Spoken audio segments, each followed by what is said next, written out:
Alright, and we're in game. Okay, try and turn that down as much as possible. Nope, that's muted. Oh god, I don't know how to do this. Whatever. So anyways. Hello everybody and welcome to the LRSS match between BA5 and 2PT0. That stands for Buenos 5 and I think KDA over GPA. I don't remember. Whatever. So I'm Adaxis, and I'm being joined here by.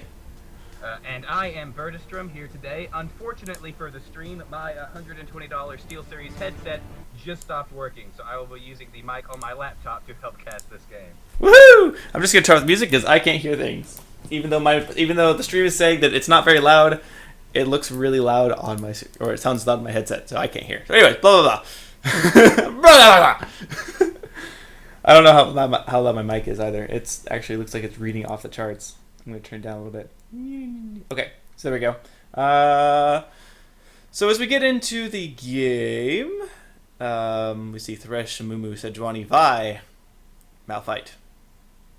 What do you think about this, Bird? Something is a very common trend I'm noticing is we see that out of the 5 bans so far, 4 of them are very prominent junglers. Malphite, although he's seen more top lane in Season 3, is still a very strong jungle. And so it's not uncommon to see, especially in kind of this area of Elo play, a lot of junglers get banned out. I am surprised, however, to see the Sejuani, although she just did get reworked. She's really good. Yeah, I recognize she's really good, but I'm a little surprised that other people have so quickly picked up and said we need to get that Sejuani out of here. Her ability just to lock somebody down and still deal lots of damage with her Flail of the Northern Winds, whatever it's called now, is crazy. And looks like Esteban's going to be hovering over a Shen pick. Might we see Global Comp come out of BA5, Buenos Aires? I don't know. It's certainly a possibility, because we see that Shin is still up, Karthus is still up, TF, Nocturne, all of the champions with kind of the legendary global ultimates are still on the table. He's been going back and forth a lot between the Shin, the Yorick, and the Udyr. And also, it'll be interesting to see where he decides to play that Shin if he does decide to go with it, be it top lane, jungle, or as a support. Yeah, I'd actually like to see TF Shen. TF Shen is crazy ganking potential, just ult on ult, and then boom, you suddenly have 4 people down bot with no notice. And then also, if you have a jungle Nocturne, then it's just... Oh yeah! more terribleness. And, oh my gosh. Incoming 5 ganks top or bot. We did see the Shin lock in. Once again, it won't be able to tell exactly where that Shin is going until the other champions on his team are selected. But we also look like we might have a Riven, an incredibly powerful top laner, if she manages to get the snowball potential rolling, coming out from the purple team.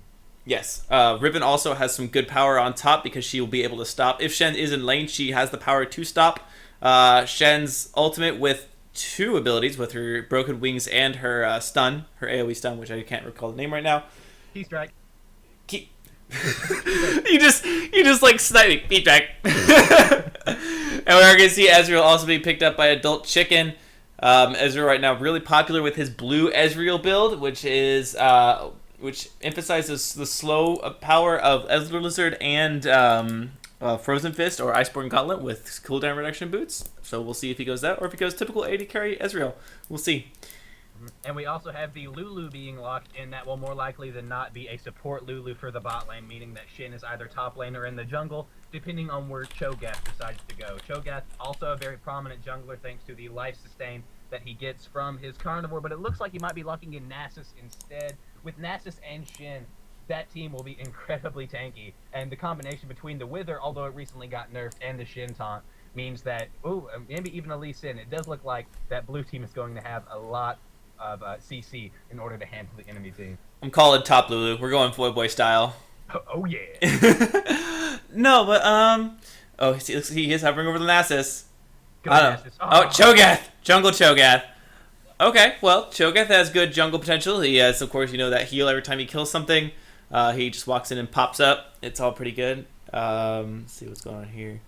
With both Cho'Gath and Shin, that's going to be a lot of area effect CC coming out from the blue team. If Cho'Gath manages to land his Rupture, it will be very easily Shin be able to follow through with his taunt and just immediately burst down someone who gets caught out. We see that the purple team is alternating between Leona and Blitzcrank. Blitzcrank actually being left open, something I didn't notice, could be pretty devastating depending on the AD carry blue team decide to go with.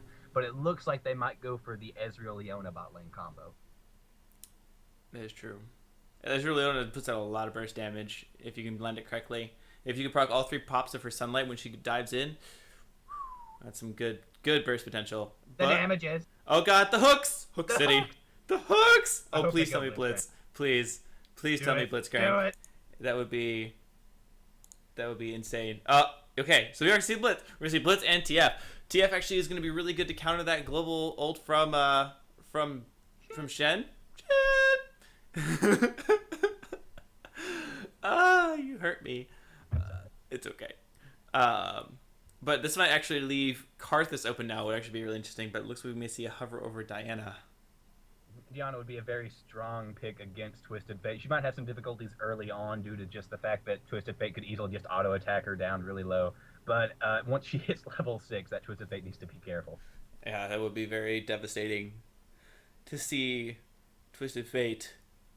Or to see Twisted Fate basically melt Diana. Just the ability to dive in. She lands Q, ult in, boom. And you're just like, ow, what do I do? I can't lock in gold card fast. Oh, I'm dead. Yeah, especially since Twisted Fate has no natural escapes except for his ultimate. Unless he timed his flash almost perfectly, it would be very difficult to get away from Diana's Moonfall if he wasn't careful.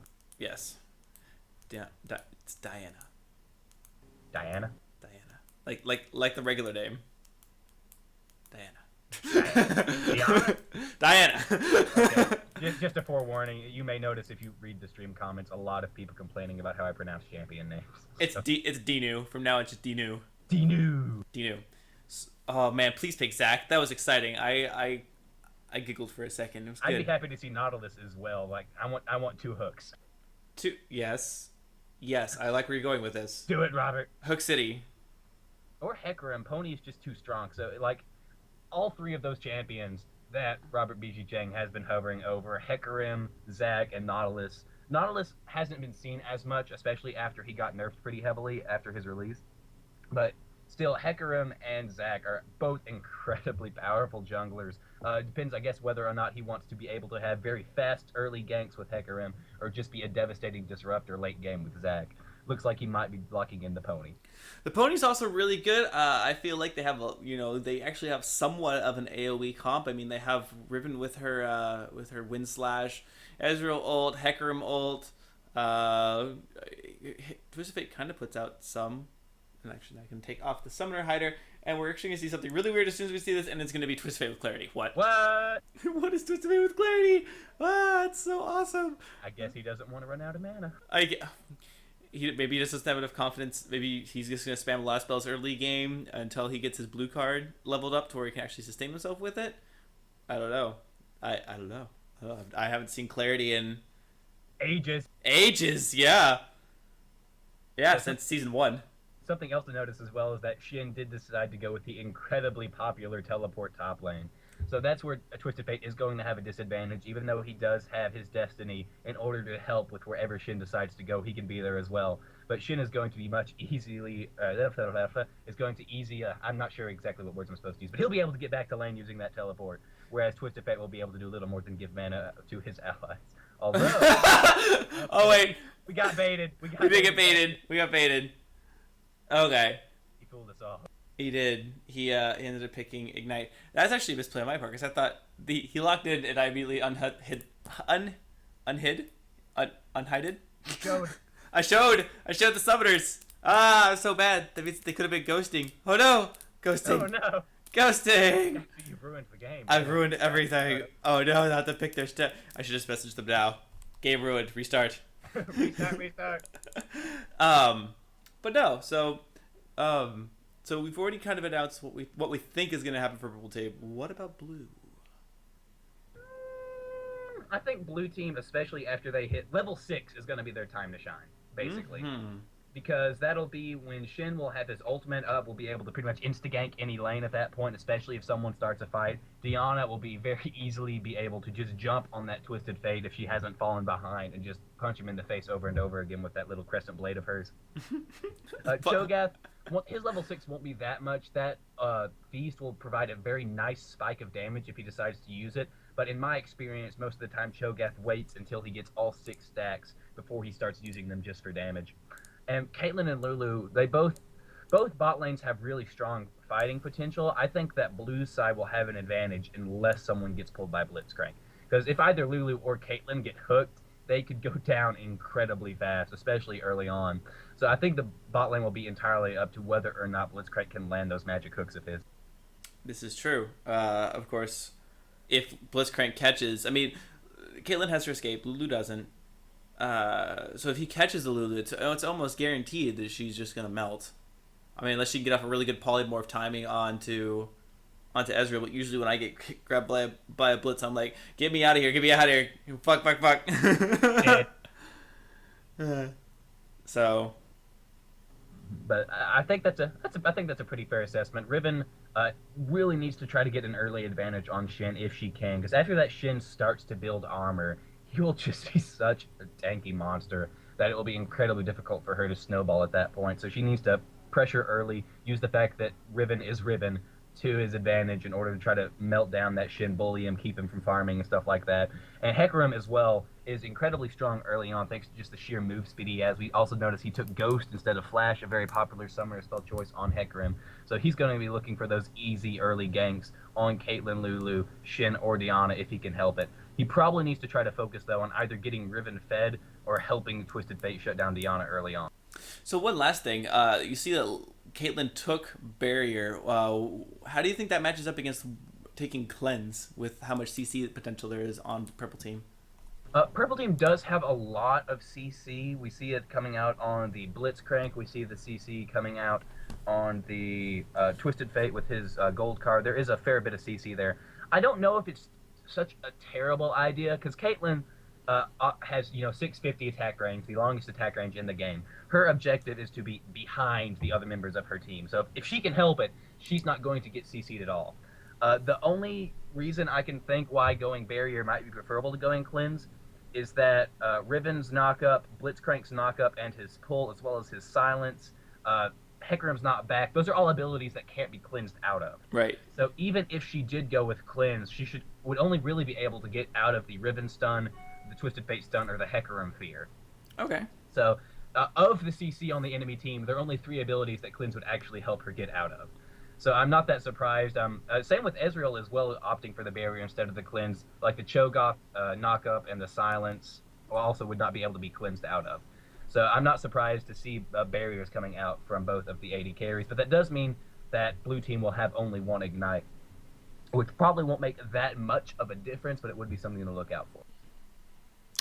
Yeah, they don't really have a lot of healing potential, but I mean, Diana, I don't know. Diana with Ignite means Twisted Fate has to watch out. That's all I'm going to say. That's all I can say about that. Even if Diana didn't have Ignite, Twisted Fate would still need to watch out. Just watch out.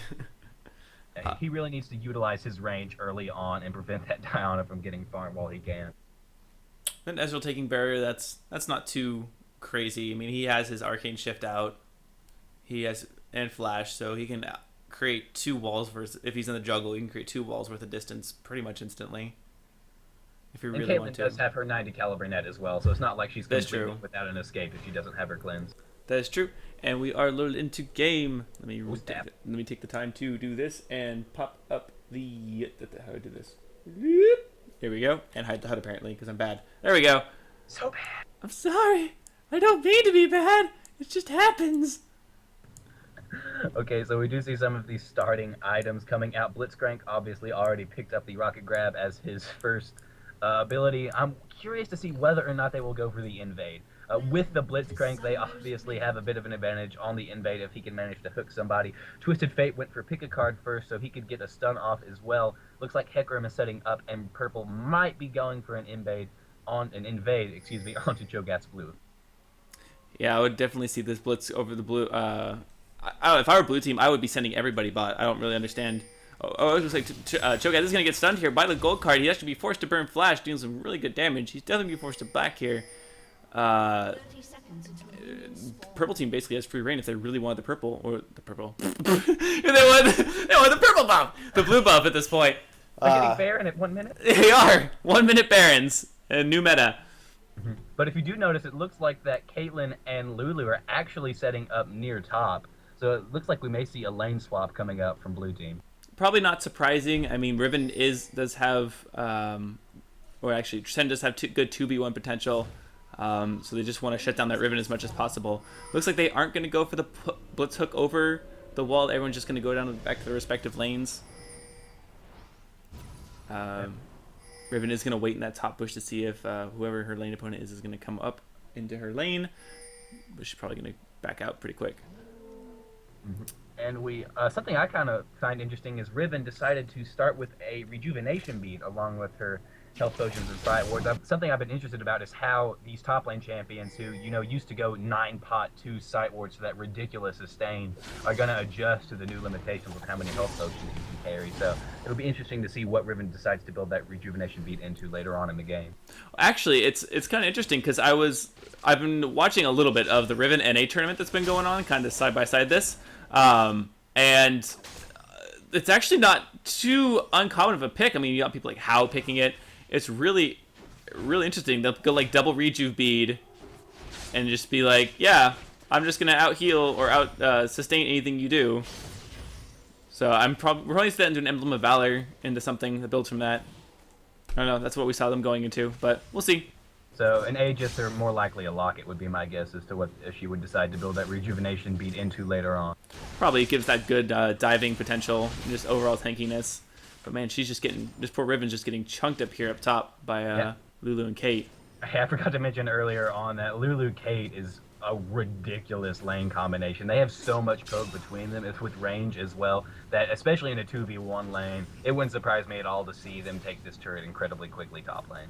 Oh yeah, definitely. That's probably going to be their thing. They're probably going to try and get Caitlyn Lulu ahead, and then they're going to swap them to beat this Ezreal Blitz lane. Because it doesn't really matter. Shen doesn't need to be ahead necessarily to do well in games.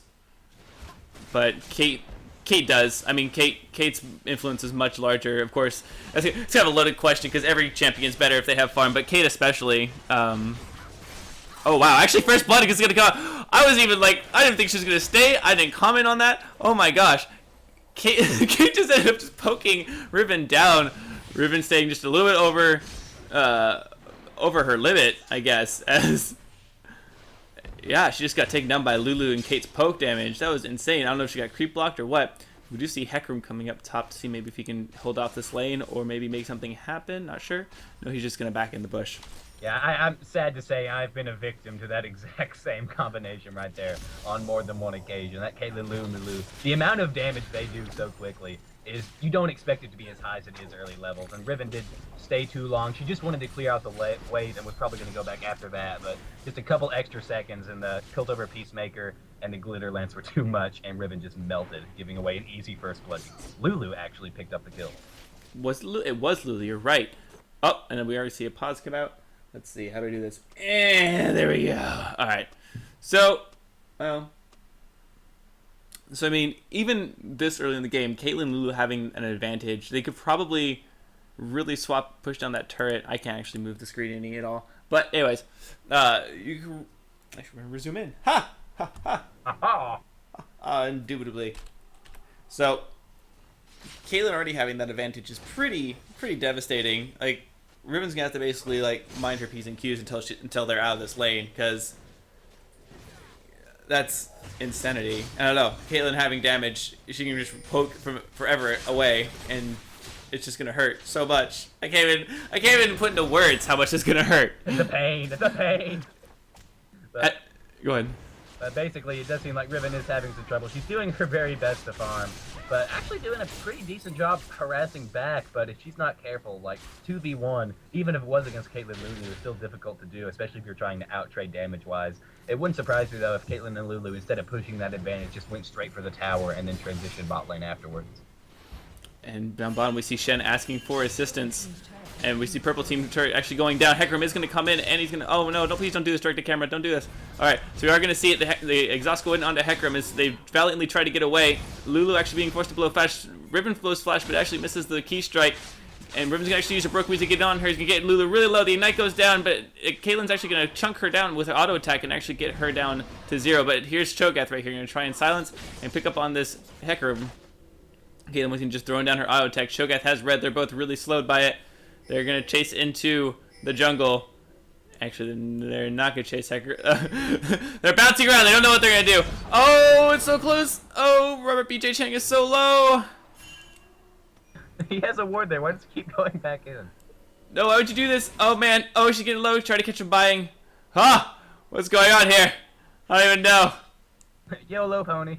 YOLO pony. Seriously. Is he going to catch the trap? No. I don't think anything actually coming here. Actually, Diana is coming up here.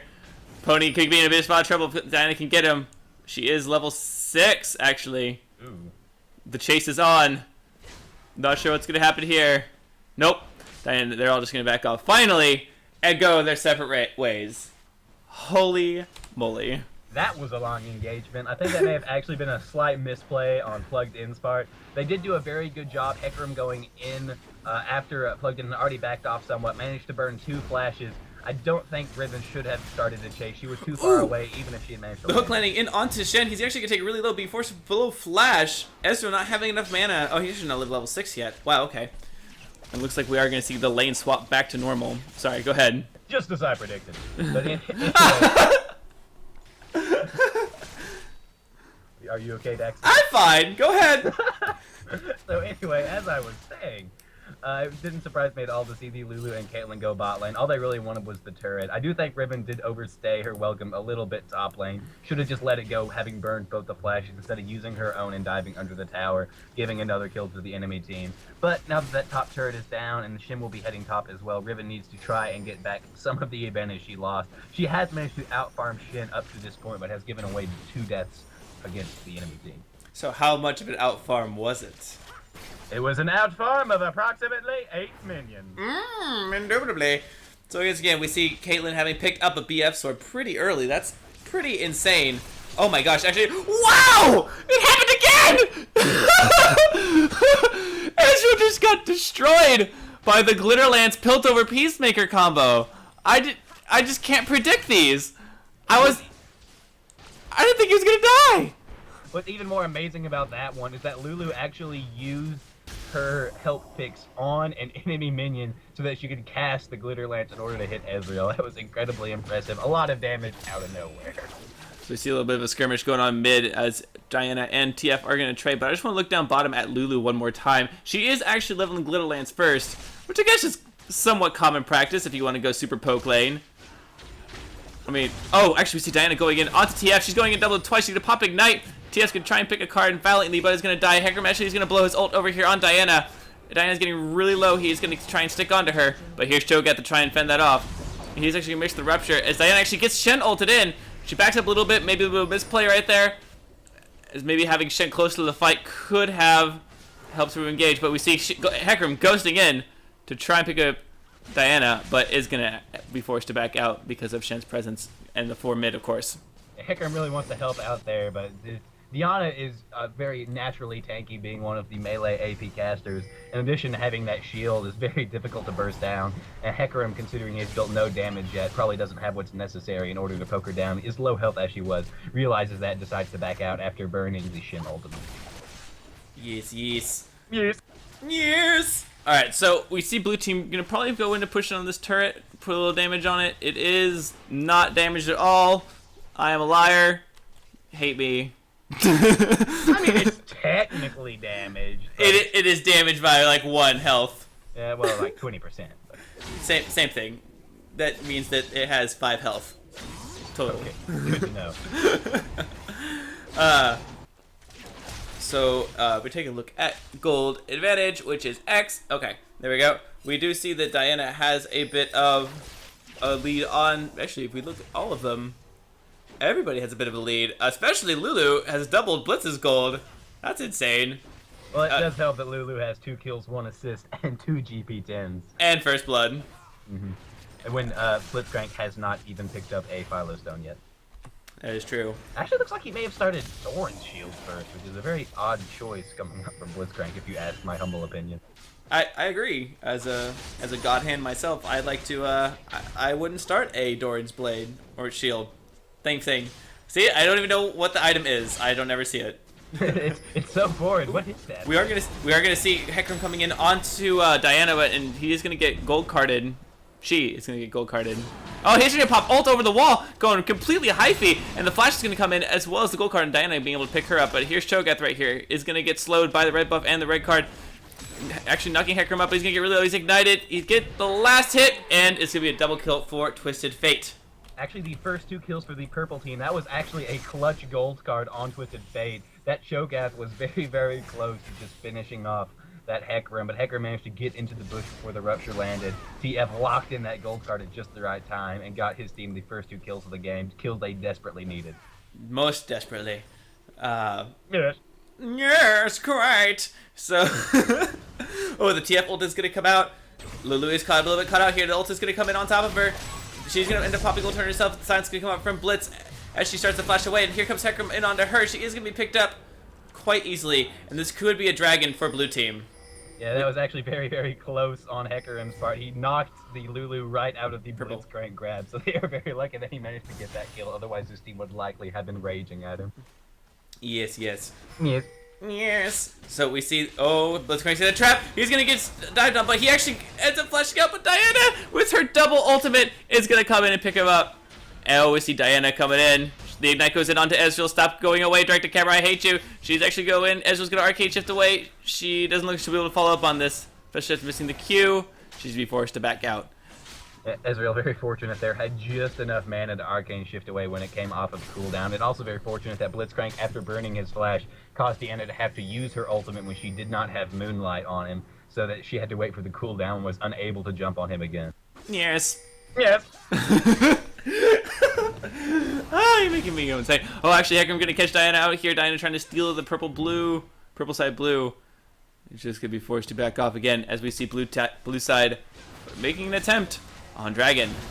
So this looks like it will likely be the first dragon of the game, going down at about 13 minutes in, a decent time to start going for the dragon. But that gold advantage that blue has managed to accumulate up to this point just got a tiny bit bigger. Speed Pony coming in just a second too late. But he's trying. He's like, what can I do? How can I punish them for this? But we actually see Twisted Fate going in. Cho'Gath getting caught out here by the stun. He actually gets a flash over the wall, but into a Blitz, who just ults and picks him up. GG Blitz. And we are going to see purple team most likely pressure down this mid turret and probably pick it up, to be honest. It wouldn't be surprising at all. Shin is still split pushing top lane. Diana's having a recall for health. Meanwhile, purple has 5-man mid, so they're pretty easily going to be able to pick that turret up. But someone needs to go stop that Shin if they don't want to lose their top lane inner tower. We may see a little bit. I don't think we'll be able to get the second tier turret, but oh, the Blitz coming out, but it's going to hook a minion. Uber sadness. Per the norm. Per the norm. So we do see Riven up here is going to try and push back this shed successfully and stop that split push. Save the turret. Did it actually take any damage at all? I don't think it did. A very small amount. A sliver of health. A sliver. Yet only a sliver. So I want to take a second to look at ward coverage. Purple team has pretty good ward coverage, but blue team... Oh, wait, never mind. Blue team has amazing ward coverage. Oh my gosh, Hecarim right here. Look at it. Okay, we're good. I thought he was going to go down. Not never mind. entirely sure why Caitlyn ulted there. Maybe she just didn't recognize how inherently tanky Hecarim is, but it probably would have been beneficial if she had had that later on, especially considering it's only a level 1 ultimate and still has quite the cooldown.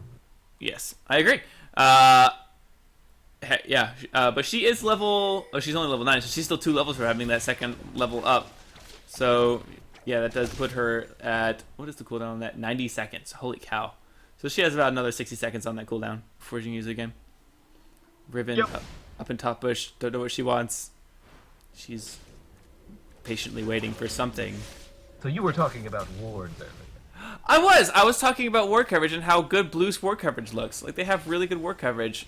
Soon, I'm sure Lulu will start warding the other jungle. We actually see Lulu coming in. It's going to hook up the health picks onto Ezreal, but she is alone as she goes ham on this poor little Ezreal right here, who is taken to 1/3 health. And we see a disconnect coming in from Riven. Most likely a pause will be coming out, as I predicted. And then reconnect, we'll most likely see the pause be lifted.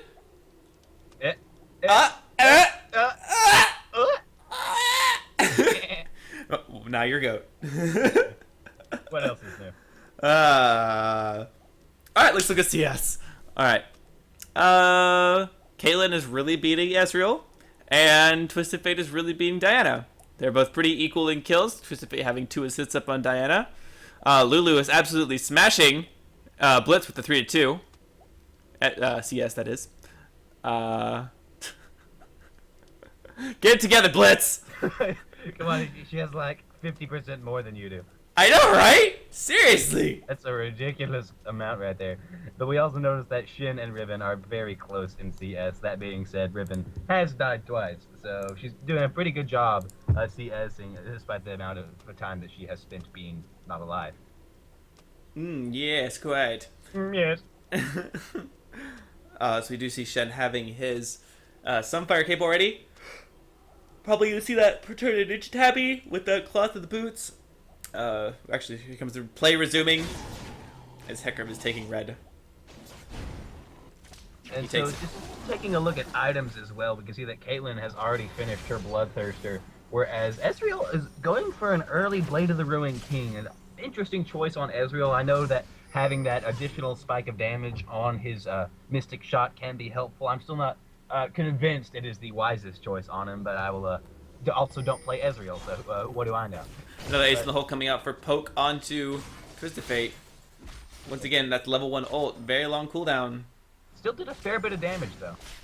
Yeah. I guess I guess they have a poke comp. It's kind of weird. They don't really have a poke comp because of Diana's diviness. So I can't tell if they're just... I don't know. So, Caitlyn Lulu is, in of itself, a poke comp. That's all the team needs. We actually see some good trade coming out up top between Shen and Riven. Shen actually winning that out, just like you said. Shen being able to trade really well with Riven, and Riven not really being able to hurt the armored Shen. Yeah, Shen already has about 140 armor, and Riven only has a very small amount of armor bin, in addition to the fact that Shen, with that Sunfire Cape, Riven just standing next to him to attack him will be taking damage. So it will be very difficult at this point for Riven to win lane against Shen. There's little she can do at this point to try to push him out of lane. Raven. Wow, that's so Raven. Anyways, okay, so Riven should actually be happy that it's not beta Sunfire Cape when they could stack on people and burn them for their entire health bar just by standing next to them. Anyways, irrelevant. Once again, we see more engagement going on up top. Just Shen, it's actually going to throw another taunt in onto Riven. Riven's going to take a really low. The Ignite is going to go in onto Shen. The TF ultimate is going to come in, and he's actually going to land the ult in onto Shen. Riven going to take it extremely low. The flash going to come in from Shen. He's going to with the Vorpal Blade, but the blue card coming out from TF. Are they going to pick it up? The Ignite comes in, and Hecarim will pick it up with a whatever that Q is called, which I think is a slashy rampage. We see more action going on mid as Blitzcrank is going to be taken really low. The exhaust goes in onto Caitlyn, but he's going to try and ult flash and is going to die. Actually, we see Hecarim over here being caught by Diana, and he'll be forced to ult out away from Diana's amazing damage. Extra flash is going to come in, she's going to ult in. Hecarim being forced to ghost out. Look at that guy. So quick. I don't even know what's going on. There's a lot of just kind of misplays across the board. Time after time, this Hecarim got caught out, and then Riven got caught out, Blitzcrank got caught out. Just a whole lot of being in the wrong place at the wrong time from Blue Team wound up costing them their middle turret. Woo. Excuse me. Huh. Yawning. Bah. Not good. It's not that boring. I'm talking so much, I'm not getting enough oxygen intake, so I need to yawn to get more. Oh. I'm also really hungry. I'm ordering Chinese food. Screw it. Alright. Anyways, Ezreal comes careening down middle. Is going to take Diana around for nothing. So good. There's not really much to talk about. Riven actually... Go ahead. You go ahead. After you, ma'am. If you insist. We'll notice that Twisted Fate has managed to pick up his Lich Bane, a staple item on Twisted Fate, and decided to go with a Kage's as well. So it would not surprise me if possibly as his next item, or maybe after a Rabadon's, he decided to build a Twin Shadows, very popular on Twisted Fate. The bonus move speed makes it easy for him to catch up to enemies who have run away after he is teleported in, as well as the Ghoulie Ghouls to help you get stragglers who are running away from him. Goody goos. I love goody Goody goos. goos. It's amazing. Someone got taken really low. I heard it. I don't know where though. Oh, actually, we see Riven still trying to trade with Shen. He's going to be forced to taunt out. Dragon is up. We could see a play on it pretty soon after team fight. But actually, we see Cho'Gath being caught pretty hard. He's going to be forced to try and fight this. Not sure. The gold card, that was weird. TF had a gold card locked in and threw it out and did not fire the gold card. That was odd. Okay, well, Ezreal is going to catch this Cho'Gath. Not really be able to do much as he does not have blue Ezreal. Okay. Yeah, Ezreal has still yet to finish his first item, whereas Caitlyn is only a few gold away from finishing up her Phantom Dancer. So there is a very big damage discrepancy between the two AD carries right now. We are going to see blue team move in on this. Ezreal actually going to fire his ult to get some vision on it, and he's going to see that they are not yet done with it. Ezreal is going to try and zone here a little bit. Anticipate coming in with the ult, with the card, and Hecarim is going to ult them. Blitzcrank firing off his ult as well. Ult coming in onto Caitlyn over here from Shen, and actually Lulu popping her on the Cho'Gath. My gosh, so much going on. Riven actually getting into pop on a lot of people, getting a lot of damage. The exhaust goes in onto Riven over here. She's going to throw the Wind Slash, but it's not going to hit anything. Riven is going to catch the ace in the hole for Hecarim right here as purple team comes out of that for a 2-for-0 engagement. So many ultimates being blown. It's hard to call them all. Shen ults, Lulu ults, Ezreal ults, everybody's ulting. Oh my gosh. So that was a very good move on Purple's part, although unfortunately for them, Cho'Gath did manage to feast the dragon before Hecarim charged in like a baller. So they were unable to prevent the dragon, but were at the very least able to get 2 kills out of it. Plus so a mid-turret. lessening the gold discrepancy by a small amount, and maybe getting a turret. Oops. That taunt coming in actually took Riven pretty low, but the good counter hook by Caitlyn, keeping Caitlyn from absolutely chunking down that poor Riven.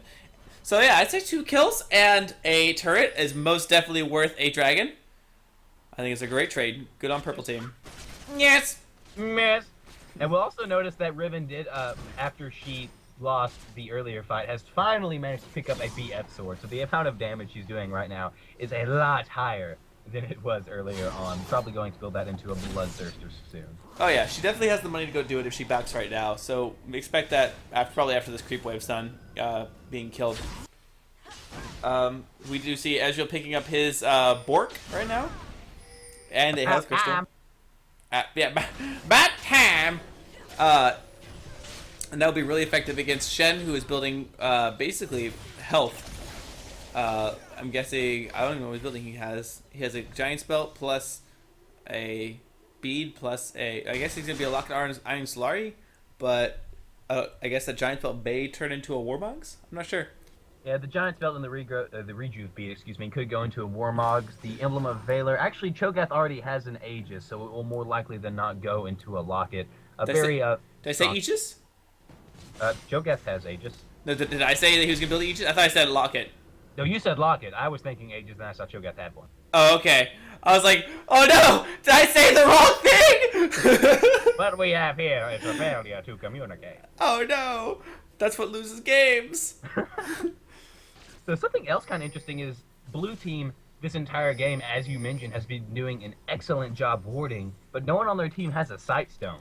So that just means that everyone on their team has been on it when they were buying wards. But we do see that Blitzcrank does have the Ruby Sightstone, and Twisted Fate and Hecarim are buying wards as well. But it is very interesting to see how everybody is actually chipping in to buy wards and not just leaving it to the support. Oh, we see a pull coming in onto Cho'Gath down here on bottom.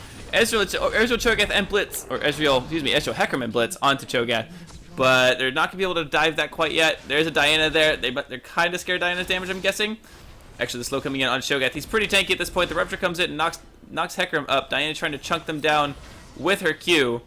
Pops her shield menacingly as she threatens to basically go in and kill them all. I'm a little confused as to why Hecarim, his ultimate was available during that fight. Probably could have pushed Cho'Gath back into their team and gotten the kill. Ooh, sorry, up top we see Riven actually getting taunted by Shen. Twisted Fate is really low. They could try and dive this. Twisted Fate locking in nothing yet. Right here. Riven is by herself against 3 people. Is going to get killed by the Glitter Lance. The Wind Slash coming out.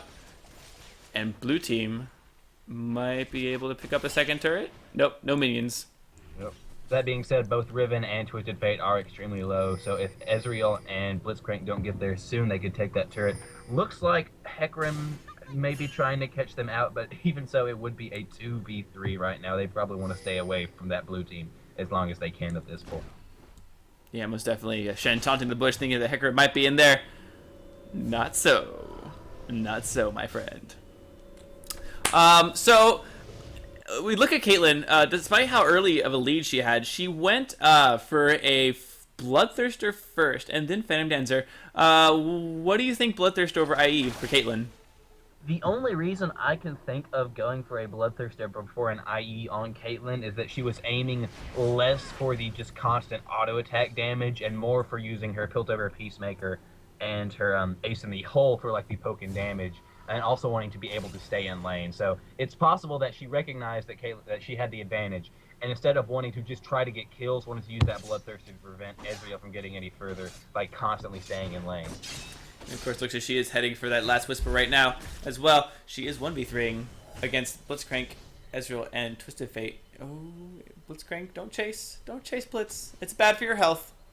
So yeah, the Caitlyn, obviously, or at least in my opinion, obviously wants to go for more of the AD caster instead of the AD carry build by picking up that early last Whisper, especially seeing that purple team, hasn't really built all that much armor. She just wants to maximize the amount of damage she's putting out with her Ace in the Hole and her Piltover Peacemaker. That is true. Look at that. She just one auto and a net takes Ezreal down by a quarter health, which is pretty ridiculous, I must say. At this point, not a whole lot going on. We see Hecarim does have the Runic Bulwark for the double AP from Cho'Gath and Diana. And I guess Lulu has a little bit of AP. Even Shen has a little bit of AP. Go ahead. So yeah, very, very wise buy on Hecarim, going for that Runic Bulwark, because of the amount of magic damage that is coming out from the blue team is really going to help out his allies in the team fight. That's right. I say AP. I mean magic damage. Sorry. We do see Diana has the Abyssal Scepter, which is pretty common. She also has her Needlessly Large Rod and a Amplifying Tome. We may see a Deathfire Grass coming out pretty soon. Uh-oh. Oh, we see Hecarim. Never mind.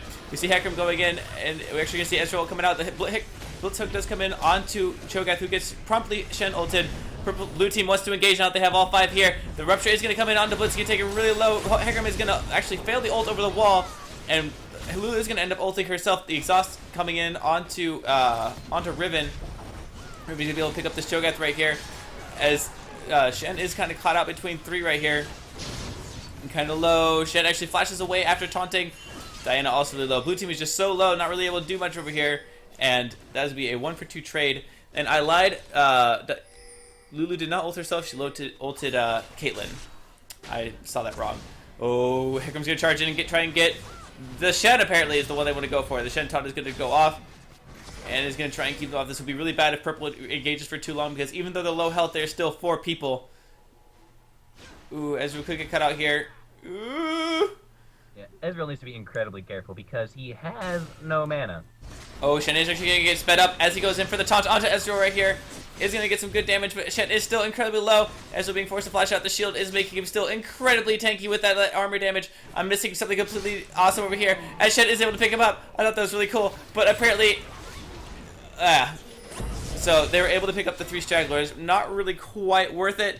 So that was a Lulu, Diana, and Caitlyn that got picked up as well. All the other 3 squishies got picked up by purple team. And all they had to trade was one little Ezreal. One little Ezreal. But now that 3 members of blue team are down, actually very good play from blue. They're likely going to be able to knock down not only this inhibitor turret, but probably the inhibitor as well, if they don't take Cho'Gath down with them. Yeah, Cho'Gath getting taken really low right here. Probably overstayed his welcome. She should have noticed that, hey, this turret's going down. There's not really much I can do about it. I should just go away. And Shen may fall victim to the same thing, although he is extremely tanky. Though Caitlyn with Home Guard is here, and she's taking down people. Actually, Blitz going to sacrifice himself for the good of the team to get away. Good guy, Blitzcrank. Good guy, Blitzcrank. As we see Blue pinging down onto Baron. May try to get this while Blitzcrank is down. And purple team actually does not have vision on it. Although we see Hecarim coming out over here.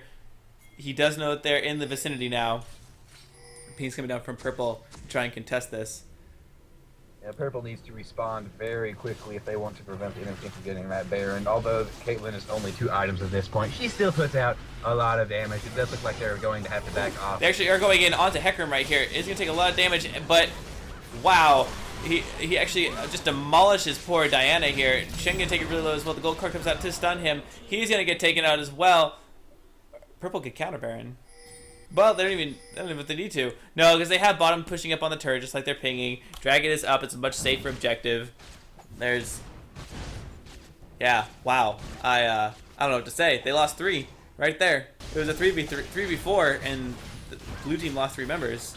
So apparently, while we weren't looking, suddenly Riven became a boss because she's currently 5-3, and if you were looking, put down an enormous amount of damage in that last team fight. One of the only 2 people on her team who was close to Fed. It's out of nowhere after she finished that Bloodthirster and that last Whisper is putting out so much damages. It's just devastating to the enemy team. Purple playing it really smart, got the inhibitor, probably could have tried to counter Baron, but recognizing they've managed to gain a very slightly, want to keep it that way. Would you say that Riven is putting out tons of damage? No, but Ezreal certainly wants to. As I see with the Sheen and the Fade, she will eventually be putting out tons of damage. Maybe a little bit too late. Not sure. It's kind of an odd choice for Ezreal. I know that Trinity Force is a popular item on him, but going with the Trinity Force as well as the Blade of the Ruined King is hardly a common AD carry build. So I'll be curious to see what he decides to couple that with after he finishes his tons of damage item. Tons of damage. So we do see, let's see, we see the Rabadon Death Cap out on to, what do you call it, onto Twisted Fate. And it looks like Hecarim is going blue Hecarim build. He has Frozen Fist, yes. Elder Lizard. It's like, here, Ezreal, I know you don't want to play it, but I will. I'll take the team, or I'll take the mantle. He should also build a Frozen Mallet. He needs more blue things in his eyes. He needs lots of blue things. He should have got cooldown reduction boots. Blue boots? Blue boots. As well as being given blue, so that he could have been blue. Dabu dee dabu die. He does have the right skin. He does. He is blue. So what do you think Blue's gonna have to do in order to try and make a comeback? Blue is in the team, or blue is in Hecarim's item? Blue is in the team. Blue is in the team. Oh, okay. They really need to win a team fight, pretty much. It's been a while since they managed to win one. They've been trying to make plays, but unfortunately for them, they lost the fight at Dragon. They lost the fight around Baron. They're trying to take objectives, but they haven't been doing a very good job of surviving while doing so. So this would be an opportune time. It looks like Purple may actually be trying to... Actually, no, they're going for the Baron, trying to force a fight here. So this would be Blue's time. They need to win this fight if they want to make a turnaround. So we are going to see... I'm going to turn down the HUD right here for a second. We are going to see blue team come in right here. As Hecarim is going to ult out. The Sun card coming in onto Diana right here as Lulu is forced to retreat away. We see it's a 2v... it's actually a 3v3 now. As Hecarim is trying to take out this Diana up here. Ezreal just throwing out lots of good damage. The ult's coming out from Lulu onto Shen. Blue team trying to back out right here, trying to cut their losses at this point. But Lulu is going to die right here to the Ezreal Q. Oh, Riven is trying to chase in this Shen as the Cho'Gath is also trying to leave away. Oh, and it looks like we're seeing Cho'Gath is probably going to fall to Ezreal, Hecarim, and Riven. Yeah, there's no way he's going to get away. And that will be a pretty decent 4-for-1 exchange from Purple Team. And then going right back to Baron. Right back to Baron. It's like, you can't stop us. You don't know me. So yeah, basically, as I was saying, Blue Team really needed to win that fight, and they didn't win that fight. They did not win that fight. This is looking pretty bad for Blue Team. Yeah, Purple very easily going to be able to take this Baron, although Blue Team is pinging the area, are not going to be able to make it there before it is gone. Ezreal did manage to finish that Triforce, which helped his damage output. Twisted Fate did respond before the Baron was taken, which is going to be very good for him. All 5 members of Purple Team have the Baron. At this point, it's pretty much their game to lose. Really look at the gold after that fight. They all have about over 1,000 gold minus Twisted Fate, who just died and went back. So they're probably all going to go back and buy at this point and get their last items. Get ready for the final team fight. Oh wow, we're actually going to see Lou's going to get cut out here by... Wow! Just decimated by Riven and Twisted Fate. That is insanity right here, but they're going to keep going. Riven is hungry for blood. She wants some She wants babies. I just now noticed Riven with Baron buff and her ultimate active has about 400 attack damage. That is insane. She actually catches Diana here in the jungle. Diana can take it really low, really quick. Holy god, so much damage! She's gonna get Shen ulted. The ace of the hole coming out from Caitlyn, but it's not gonna do anything. Oh wow, here comes Shen trying to help out. And Shen's actually gonna take it down right here. If Shen dies, this will most definitely be game right here. But he is going to. Riven was just minding her own business, and the next thing we knew was a beast. Suddenly, beast mode, activate. I wish I had like little graphics to go along with these, like when we say funny quips like that. Just like beast mode. I will. Next time I will work my graphical magic and make beast mode happen. Well, you will be happy to know that Hecarim currently has not let us down, going for the Stinger, yet another blue item to his arsenal. Oh, very nice. I am so happy that he is going blue. We actually see Australia's coming out from both teams right here. Purple team wants to engage. Blue team's like, no, please, my body is not ready. As we see purple team going down to this bottom inhibitor, which is the most easily be able to pick up. Shen actually going to miss the taunt right here. Is going to get kind of out of position, get taken down to half health. Riven being the beast, as ult is come down and hit 2 people. Actually, and Hecarim is going to come in and displace the entire team. They are just going hard in the paint on this Shen right here. Shen going to get ulted by TF. Actually, looks like blue team's actually winning this fight. Oh my gosh. Blue team is getting away. Oh, the Ace of the Hole is going to come out in and is going to hit Ezreal right here. Ooh. So I think the main problem that time, and I'm probably going to take the words right out of your mouth, but purple team focused Shen. Yeah, that's one of the problems. Another problem is not only did they focus Shen, but then the rest of the team was sitting there hammering the turret while Riven continued to go YOLO mode under the turret while being focused by 5 people and getting polymorph. Doesn't matter, still got Shen. Worth. Still got Shen, worth. But yeah, pretty much they focused the Shen. Good on them, I guess. But probably not the wisest of choices. At the very least, they did manage to get the tower and open up another inhib. Yes. But they didn't get the inhib. Nah, but at least they opened it up, which would make it pretty easily, especially if blue team decides to do something silly like push top lane, would make it very easy for Twisted Fate to just TP bot. Yes, it would be very silly if anybody tried to push top lane past their dead second turret. That would be very, very silly. Silly. Silly. Like, I don't know, Cho'Gath. I don't know, like maybe this guy. Right there. That might be a little bit silly. A little silly. I keyed. Riven's gonna pick up red buff. We do see Ezreal having completed the Trinity Force right now. Riven also picking up a Randidins.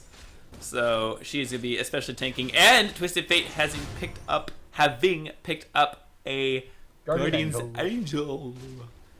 Is Zephyr still blue? I mean, it's blue, but it's green. It's green. I think it's blue, but it's green. But it's green. It's. Can we say it's teal? We could. I don't think it is. It's red. That doesn't make it true. I deny your reality and make my own. I reject your reality and substitute my own. So we see Shen over there, split pushing. He does have his ult up, so he could be at the engagement, but he is not going to push it. He is going to back off. And not Can we take just a moment to admire Caitlyn's farm? It is 340. That is beautiful. That is impressive. Still no IE though. Still no Infinity Edge and not winning the game, but impressive farm. It is quite impressive. That is a good number. I like it. GG, Caitlyn. GG. Good job. You get the A for effort. We're actually going to see the ult coming out in onto Ezreal, chunking him for almost his entire health bar. So we're going to come out onto Shen as both teams dance around this opening. Ezreal once again get hit by the moonlight. The flash is going to come in from Diana and onto Ezreal. Ezreal taking really low. The ult is going to come out from Hecarim and is going to save Ezreal's butt. Barely. Lulu is going to be caught out here as I'm trying to get back to the team fight. Ezreal should get really low here. The Blitz hook is going to come out in onto Cho'Gath as Hecarim is just diving in. And he's going to be able to pick up that Lulu. The Shen ult going to come in on to Cho'Gath, but he is probably going to die anyways. Oh, the Shen is going to pick up 3 people. Caitlyn not quite able to pick up that many people. She is hitting pretty hard, but Driven is going to be able to come in and eat this poor Caitlyn. Shen is alone. No, Shen. No. And this is game. We're going to see game 1 going to Team Purpley Perp. So impressive last fight from purple team's side, managed to take out every single member of blue team without losing one of their own. A very well played and impressive comeback from the purple team. I was surprised. That Riven just got shut down early game, but she managed to become beast mode. She activated beast buttons. Boop, beep, boop. Oh, I really need to make like a flash that just like pops up something. Oh, that'd be awesome. Okay, I need to stop. Stop it. Stop it, John. Stop. I am being invited to a game by Lucas Yee. Bloop. Okay, so we are going to take a quick break, pop on some music, and we'll be back soon. Oon.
I think I'm gonna play this time.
Okay, so we're in game now. I'm bad. I'm sorry. I love you. Alright.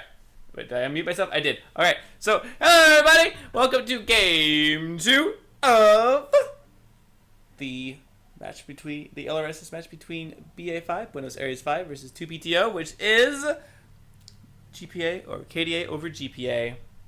This is game 2 with KDA over GPA having taken game number 0, and they're going to be on the blue team, and BA5 is going to be on the purple team. My name is Daxus, and I am joined here by... You are joined once again by the illustrious Vertistrum, who unfortunately still has broken headset and will be using this crappy laptop mic. And I completely dejected everything on the stream because I am awesome! Ha ha ha! I'm sorry. Oh man, this is not good. Hold on. That's not better. Good, is it? That's better. Much better now. Oh no. There. Now it's better. Okay. Actually, stop breaking things. I can't help it. I'm so bad at this. Oh my gosh, why does everything pop up in the wrong area? I hate you, computer. Why you do this, computer? Okay, I'm sorry. So we are going to see Caitlyn Rise Vibe ban and Hecarim Thresh Riven. So apparently, it was terrifying enough to ban. Mm-hmm. If we don't mind for a second, I'm going to commentate while eating. Oh, bug! I hope we... Oh, bug! Bug! Oh my god, that's exciting. Please do it. Do it. One more time. I'm going to mess up everything. I'm sorry. I love you. Wait, maybe I'm not going to mess up everything. Maybe I can nestle that right in there and no one will notice. Oh, wait. I'm not hiding summoners. Whoop! Now I am. Lies! What are you talking about? Your summoner hiders were up the whole time. You're right. You're right. No one even knows anything. Nobody saw anything. This is true. Oh, you can see the corner. You can see it blocking out the bats. Oh, I'm so bad. Oh, God. That's what happens when you accidentally bump a cord on your computer. That messes up the display of everything. My goodness. Daxy Pro streamer. So, okay. We are going to see the Caitlyn ban coming out from blue team. Apparently... Bug. Oh, my God. For those of you on the stream who do not know, Kha'Zix is my absolute favorite champion. I was playing him back in the PBE. Yes, he is bug. It's the only champion he plays. Pretty much. Decently. Hey! So we are going to see Purple Team banning out Hecarim and Riven. Apparently True Terror enough to be worth banning. Riven, of course, we saw come back scarily the end game. I think what's most scary about that Riven pick is despite the fact she got shut down so hard early game, still managed to become a monster. They just don't want to even deal with it right now. I don't blame them. I wouldn't want to deal with it either. So we are going to see Janet picked up as... Wait, never mind. We're not going to see anything. We're going to see Kha'Zix picked up. What do you think about Kha'Zix now compared to other AD caster mids like Zed and Jace? Well, obviously, Kha'Zix is the best champion in the League of Legends. Obviously. Obviously, all you have to do is look at him, and you can realize that. But I guess if we're going to talk... I actually prefer to play Kha'Zix top lane, which I'm sure you're familiar with. I think he's incredibly strong there, has high sustain. Is very viable mid as well. But mid lane, you have other champions like Zed and Talon, who are both very strong. And I think in terms of like bursty AD casters, Kha'Zix does have kind of a special spot. But I'm not entirely sure where he will decide to go. Plugged In is the top laner for his team, so I think that will be a Kha'Zix top. And very difficult to lane against. He has very few natural counters, most of them being champions like Lee Sin, who can provide vision throughout his entire ultimate, are very effective counters to Kha'Zix. So very bold to be a first pick, considering that possibility for him being countered now exists. Well, Lee Sin kind of has fallen out of favor since his nerfs that happened at the end of season, or end of preseason 3? I don't remember exactly what they happened at the exact time. But when the nerfs happened to his W... That's basically when Lee Sin was like, we don't want to play. Because apparently, you know, the God shoes and the Juke shoes, you know, just no one wants to deal with that. So we are going to see Janet Ashe coming out for Purple Team, as well as Blitz and Sejuani coming out for Blue. So we see Blitzcrank being left open again, something that's somewhat surprising to me, not entirely so, especially considering they left it open last time. But since Purple did decide to ban Hecarim and Riven, they did leave Sejuani open. I am excited to see Sejuani being played, especially after her rework. an incredibly powerful jungler. Still pretty strong prior to her rework, but even more so now. I'm excited to see that coming out from Le Blue Team. She is pretty freaking strong, if you ask me, which you should. Daxi, is she pretty freaking strong? She's pretty freaking strong. Oh, it looks like we might see a Nautilus coming out. I am excited. I love Nautilus. I actually used to play Nautilus top lane before he got nerfed, and that was pretty... Oh, and they do lock in the Nautilus, so we see hooks coming out from both teams. I am excited. What lane Nautilus will go in? I don't know. We could see a Nautilus top lane. We could see Nautilus jungle. We could see Nautilus support and Janna top. That's obviously a Nautilus AP mid. I don't know what you're talking about. So we also see that Jace getting locked in. Jace is pretty ridiculously strong right now. He's up there with Kha'Zix and Zed and his ability to just do pew pew pew things down with his AD caster ability. I'm not sure he really synergizes as well with poke comp, so I don't see Purple Team going at poke comp at this point. We'll see what they lock in as their last pick to maybe try and boost that, but I can't really see it at this point. You fail to understand, Daxi. Jace is a one-man poke comp. You are correct. He just stands at Nexus and he throws out his EQ combo and he hits things to the other Nexus. Pretty much. Yep, that's it. That's how it works. Everything else you know is wrong. I'm not even human. You're secretly a dog. Anyway, Ezreal coming out once again for the blue team. Did a pretty decent job last time. Got shut down pretty early. Had a very unorthodox build. However, very effective. At least it appeared that way. And that just leaves the AP mid up for Celtech if you go. Oh, yes. Oh, press Arthas and win. Oh, my gosh. I was actually thinking, I was like, you don't see a lot of LRSS players play Karthus. Maybe they're just not good or confident with him. But, man, I was just thinking that a Karthus would be really good this game. But not from that team. Okay, but you know what? It's okay. It's okay. Karthus is good. I'm excited to see what the Lich Man can do. The Lich King. So that does leave the AP carry for Purple Team unless they decide to go with my advice and play that big tanky man in the middle lane, which would be fun, but I highly doubt it's going to happen. Just have 19 seconds, still haven't even hovered over a champion yet. Haven't hovered over. Oh, let's see. For Karthus, I would like to see. Oh God, with Jace, Janna, Ashe, Lux, Vladimir. You just. You didn't hear anything. I didn't say Lux. I don't know. No, yes, you did. You said. No. It would be good to see a Lavlerderma.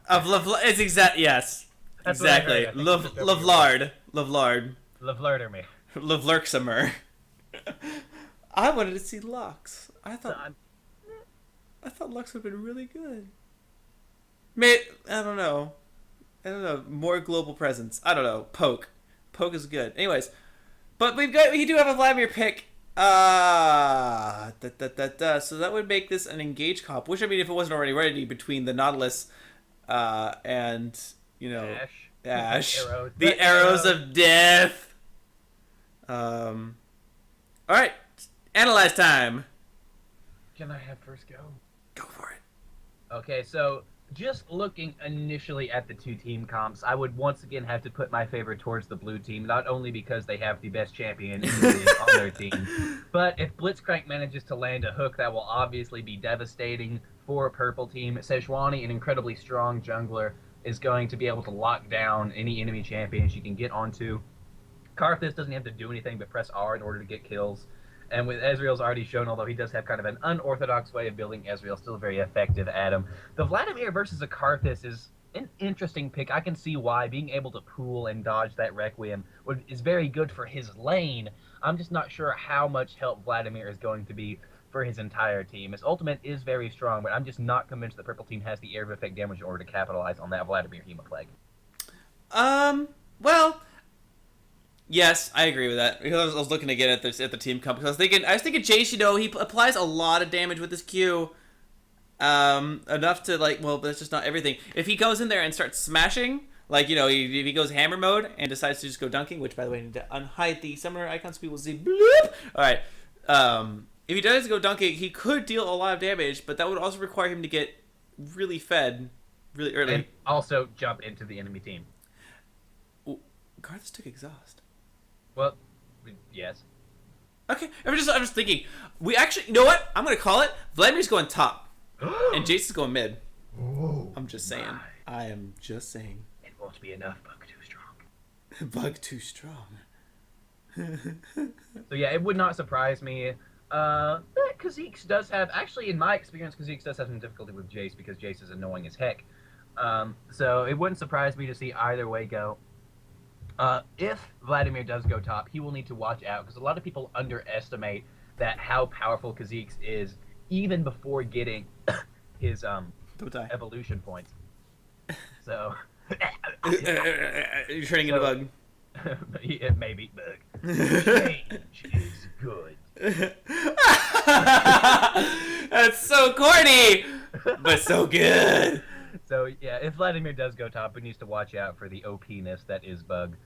And Jace, I think, would be a better matchup, but it would not surprise me to see them kind of change things up a bit. Jace would be incredibly strong versus Karthus mid lane as well. I agree. I say a lot. I agree a lot. Well, that's because everything I say is true. That is true. So what do you think about Sejuani gank power versus Nautilus gank power? I think on a base level, Sejuani is a stronger ganker just because she can use her Q to get in. And even if she doesn't hit, she'll probably be close enough to land an auto attack and get that frost off. Whereas Nautilus's ganks, until he hits level 6, are very reliant on him managing to land that dredge line. So if Nautilus can land his hooks, I think he will overall have the stronger jungle presence, but that's a pretty big if. That's true. Of course, you know, Sejuani has just so much base damage with that flail. All she does, she charges in, pops her auto attack, she starts swinging that flail around, then she pops her slow to make him even slower. It is absolute insanity if she can get her combo off, and she's just able to stick to people, and she can really open it up. So you're right. I agree. Sejuani, OP. Just saying. Sejuani, OP. Post-rework Sejuani is ridiculous. Yeah, which is kind of surprising to me, because originally when seeing what Riot put out about the new Sejuani, and these are going to be the changes, I didn't initially think they changed all that much, but it's made a pretty big difference. It has. She was really good before, but she was good for different reasons. Like, her ult was quite fantastic. Like, the ability just to ult, and you could just whiff it, and it would still hit everything. Like, but they've changed that. They've taken the great power out of her ult and made the rest of her kit really strong. And her ult is still pretty strong. It's just now it's a lot more important that she manages to land it, because slow, not quite as good as this time. Not quite. Not quite. Mm-mm. So, oh man, I like the skin theme. I don't know why. I just like the colors up top. For blue team, I don't know, because you got Kha'Zix with this purpley blue. You got Blitzcrank, traditional Sejuani, and then it just kind of deteriorates from there. Flame all boring Karthus. Flame boring Karthus, and then Nottingham Ezreal. I mean, come on, Pulse Fire at least. Come on. Come on. Pulse Fire is new fire. Anyways, so yeah, you see Queen Ash coming out from purple team. So last time we noticed that even though that this team here at the top, I forget their name, had the Blitzcrank, went for like a pseudo invade per se. They gathered up around the area, forced Shogat to burn his flash, but after that didn't decide to do anything. I'll be wondering whether or not they try something similar this time around. Blue team was GPA no, KDA over GPA. Bah! There we go. So they must be in college. Okay. And then purple team is Buenos Aires 5 or BA5. Okay, well, for the sake of my sanity, I will still refer to them as the blue team and the purple team. 5. The purple team 5. The purple team 5. And then blue team college. Blue team college. I like it. Blue team college and purple team 5. Yes. Oh, yes. Okay, so we are going to get underway. Just take a moment and just look at that glorious, glorious bug right there. Look how shiny his claws are. It's amazing. I don't even know how to switch the lanes right now because I don't know. Oh, we are going to see a pause come out. When I said let's take a moment here, the other team obviously heard me and want to gawk at Kha'Zix as well. Can't really tell much about the items except that lots of wards coming out for blue team. Lots of wards. Lots of wards. Mid has wards, the top has wards, support has wards. Jungler, however, does not have wards. Sejuani needs to step her game up. Curses. We do see that Kha'Zix and Karthus Blue starting Fairy Charm, probably going to both of them go early tier, start building that up. Kha'Zix, of course, going for a Muramana over the Seraph's Embrace. Did Carthage just buy? Ball paused. He's a magician! Here's our Lich Spade! Wizard King! He is so powerful he can buy during a pause. I don't know how that's possible. Alright. So, I mean, I guess we could can we look at... Oh! Except that there's a big pause in the way. I can't... Darn it, pause! Wait, can I... Oh! I could kind of shuffle between... What? I don't even know what's going on. Wait, can I... A summoner has disconnected. I don't even know. I'm trying to do things. Well, I can massively shuffle between all 5 players ridiculously fast. That's funny. Because the director camera is trying to work its thing, and I was going to try and look at stats so we could see what kind of runes and mastery someone did. But the pause thing stays in the way. They really need to make it so that if you pause, that the spectator can still move around. Okay, so Just this saying. is Right, good please. educational time for me. How do you pull up like the champion stats?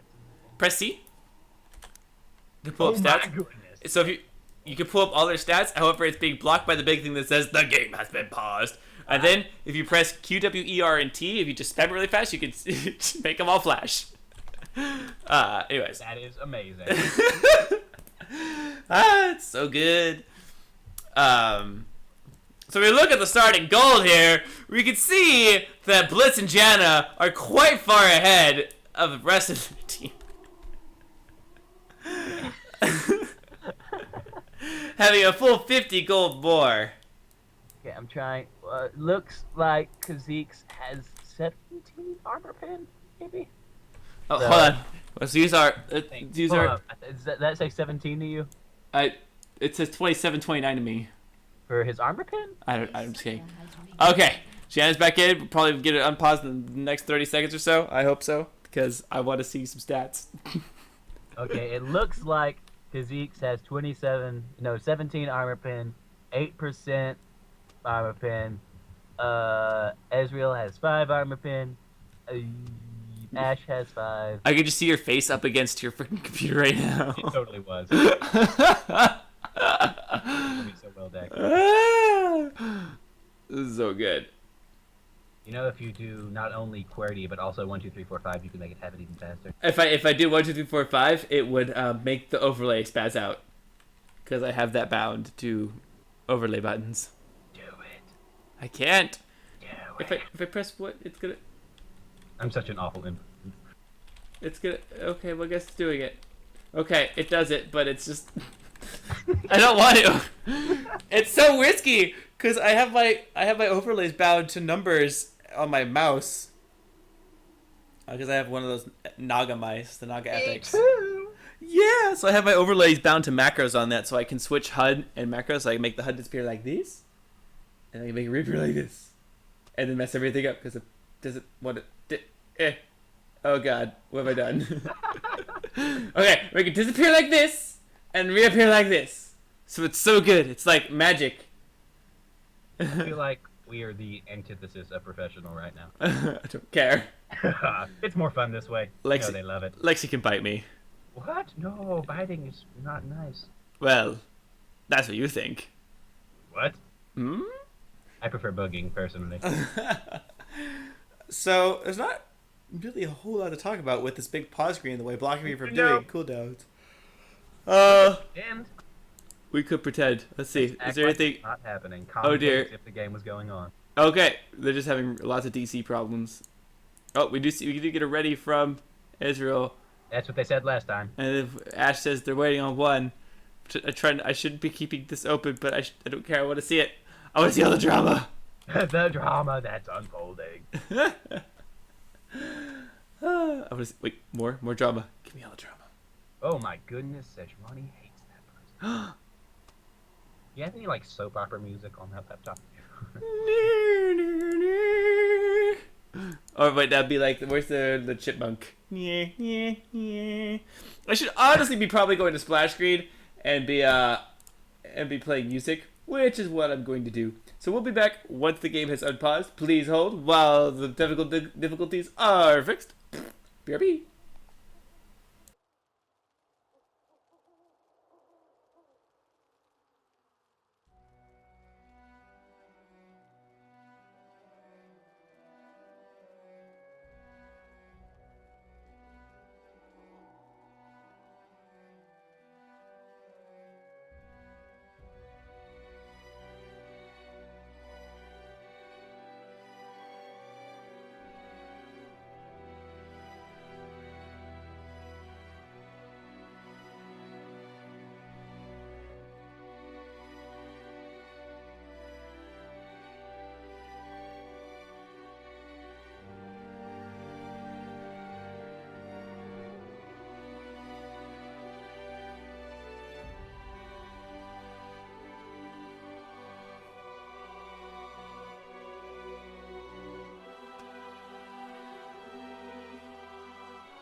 So we are getting back in the game. Wow, it was really sudden. All right, so yes, they did happen to get back, and we're moving and hiding chat again. Okay, you there, Bergstrom? Maybe. Okay, cool. So we are back in game. I'm going to unhide this. And I must say, although it is good that everybody managed to finally get into the game, I'm slightly disappointed because I wanted to know what happened when the pause timer ran out. it just resumes the game. Oh snap! When there is no more pause time, there's no more pause time. So I'm going to jump to live really quick.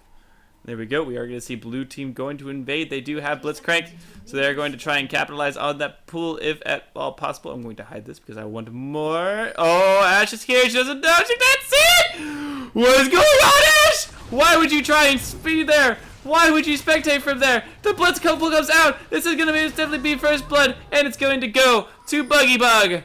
Oh my gosh. What? She didn't even have vision. Why would you stand in the back right there? You crazy. Crazy! If there's one thing you don't want to do, it's give Bug first blood. That's gonna be a really hard lane now, as he does end up going top. The Jace! Okay. So this is You're gonna not ran this. Okay. So I'm actually a little surprised that Kha'Zix decided to go for the longsword.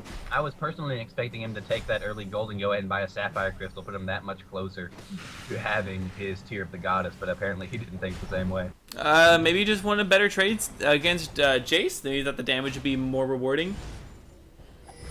I don't know. I don't know, man. I don't know, man. Don't know. So, as we get in the lane, let's look at that Kha'Zix after all and what he was going to build. He was going to build, or what he put up. He did start 17 to 8%. You were correct. Actually, wow. Never mind. You're going up top. We look up here. Ignite going in onto Jace. Both flashing in. Kha'Zix not able to finish him off. Jace getting really low. He's going to be popping his health pot. I'm sitting here like hovering right next to them, watching them as Kha'Zix just ripping into Jace. Like, you know, I'm not going to commentate on this. Alright. Actually, we go down bot. First blood. Oh. Oh, second blood. Oh my gosh. What happened? We're missing everything. I am missing everything. What happened? So basically, blue team had the damages, and they put the damages onto the enemies for them. So did they get grabbed? Did Diana get grabbed? Possibly. Do I need to rewind? I'll do that. I'll figure out what happened. Alright. Keep talking. Alright. So if Jana did get grabbed, GG Blitzcrank. Yeah, she got grabbed. Yep, she got grabbed. GG Blitzcrank. Those got hands. Waiting for more guys. Actually, we see Nautilus coming in up top. Is going to lay down a snare in onto Kha'Zix. But he's going to drop really low and be forced to back out. Why is directed camera hating me so much? It leaves right in the middle of fights because it hates me. I'm sorry. I'm sorry. It doesn't show fights that I want to show. So, alright. It's okay. So, who got that fight? Ezreal did get that fight down bottom, so it's going to put him in quite a bit of an advantage over this Ashe. Something I just now noticed is, although they did manage to get that early first blood on the enemy Ashe, Karthus didn't get an assist on it. So, missed maybe out on a little bit of golden experience that mid lane could have had. So, that was still an incredibly good play coming from the purple team, but possibly not quite. We're going to see Kha'Zix go in and throw some damage in onto Jace, but Jace is just going to hammer him away, as Jace normally does. Throw the hammer down. Oh, actually, Sejuani going to come in and throw down a gank in onto this Vladimir. Going to be forced to pull the flash coming in and try and get some more damage off. She's actually going to get a hooked and take a tower shot. He's going to take it really low. It's going to get picked up here by Esteban on Vladimir. And Karthus is forced to run away. Like, please don't hook me, Anchorman. Please. A very valiant effort from Sejuani, unfortunately resulting in a very painful double buff on Vladimir. Yes. We see the Blitz hook come out, grab minion. It's okay, he just wanted to deliver extra CS to Ezreal. Make it easier for him to do that. Oh, actually, Nautilus coming in behind. He's going to get knocked up by a Blitzcrank. Nautilus is actually going in kind of ham over here by himself. Ashe is going to catch it. He's not going to be able to get the hook up, but Blitzcrank is going to take it really low. He's going to be forced to flash. The hook's coming on the generator. He's going to get knocked up, and Exhausted is going to die from the turret shot. Great play by Blitz. Oh my god. I don't normally play Blitzcrank, but when I do, it's epic. That was so epic. Oh my gosh. Exciting. Oh, Cedroni's back in for more onto this Vladimir. Vladimir's gonna pull right here. Cedroni's gonna throw down her flail and start spinning around. She's gonna take it really low and is actually gonna picked up. She is going to claim her double back buff back from the Vladimir. She's like, nope. Sorry, Mr. Bloodman Vampire guy. You can't have this. It's mine. I was a little curious there why she didn't pass it along to, I don't know, the AP mid laner, who has almost no mana. But I guess she just wanted her buffs back. Maybe. She isn't raced. Now we'll catch her out right here. Not sure what he's going to be able to do about it. They're going to see a jungle fight. Cedroni does have the level 5, and her damage is really strong. I told you that flail is just quite ridiculous, and she does have the slow. She still has double buffs, and he does not. So she has the advantage! Oh! She is actually going to head up to top here pretty soon. Kha'Zix's leveling up his void spikes. The bug has just become that much more buggy. He has. Cedroni is going to look to come in right here. Nautilus is nearby. Actually, he's going to dive in onto this Jace right here. Oh my gosh, my camera going insane as the pain and the damage comes out. The Karthus ult came out, so he kind of a bit of a waste. If Karthus decides to ult PSA, let Karthus win with his ult. Just saying. If he spends the time out of lane to throw it down, it should waste it. I can't believe I stuttered that stream so much. It's crazy. That being said, I'm not sure whether or not Karthus should have ulted there, because that Jace was very dead. It was pretty dead. He's pretty dang dead, considering the fact that he died before I even noticed that Karthus had ulted. This is true. So we see Blitzcrank here trying to line up a grab over here. Ash using her hawk shot. Still kind of scary within that bush. I were Blitz, I would have made that grab. I would have been like, get over here. Get over here, Ash. You don't scare me. Anyways. Yeah. So we look at the lane levels. Bottom level. Actually, Jen gets hooked again. Gets knocked up and is going to get absolutely deleted right here. Man, this poor Janna, level 3. That's the same level as Ezreal's kill. Ezreal levels every time he kills a Janna. Or Pretty much. Janna levels every time she dies to Ezreal. How about that? We see Cedroni going in once again on this Vladimir, possibly up in mid. No, she is going to back out. Hook coming out, missing. Ash Nautilus is here, though, in the tri-bush. Let's see if he wants to try and do anything over here. Mid lane. Mid lane. Over mid lane, we see Cedroni going in onto Vladimir over here. Is going to pop down her ult onto him. Karthus is going to try and pick it up. The Topol is gone. The Vladimir is going to throw down the Hemo Plague. The Ash Arrow. Oh, the Jace. Ow! What? It went right through him! Oh, wait. Ash is on his team. That would be why. That would be why the arrow went right through the Jace. I was excited. I couldn't hide it. I think we both thought that was Luke. I was just like, oh my god! It would be the best map hacks ever! But then again, Ash was just trolling us. She was. Dang it, Ash. Why you do? If you take a look top lane, you'll notice that although both of them have a tier, Bug also has a brutalizer. So he currently has a bit of a damage advantage on the enemy Jace. He has a bugalizer. Oh, Blitz gonna grab some more CS for Ezreal over here. Good guy, Blitzcrank.